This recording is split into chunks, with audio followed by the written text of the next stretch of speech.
Agenda item 12, upholding single-sex protections in council policies.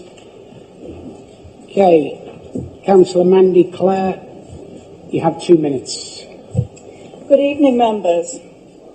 The recent Supreme Court ruling on the meaning of the word sex in the Equality Act 2010 corrects years of misinterpretation that has led to policies allowing gender self-ID to override biological reality, creating a toxic culture that has silenced dissent whilst eroding women's safety and dignity.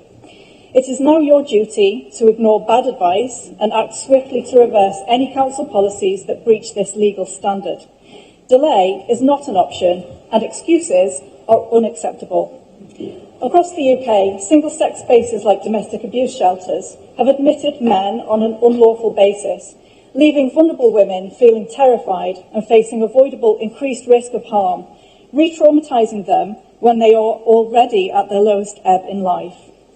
As someone who has managed domestic abuse prevention and recovery initiatives across North Wales for the Welsh Police and councils, and who has also worked on the front line with women and kids, I know only too well the harrowing trauma experienced by women and children escaping domestic abuse and how important single-sex environments are in enabling any realistic degree of recovery for those women and kids.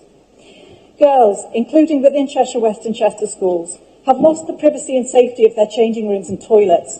They've been unable to voice their concerns for fear of being labelled transphobic, and this has all been supported by this council's trans inclusion guidance to schools, which I am pleased to see has now finally been withdrawn.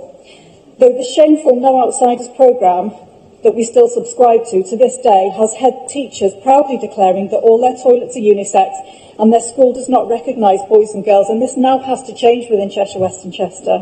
The law is clear, even if some head teachers are still somewhat confused.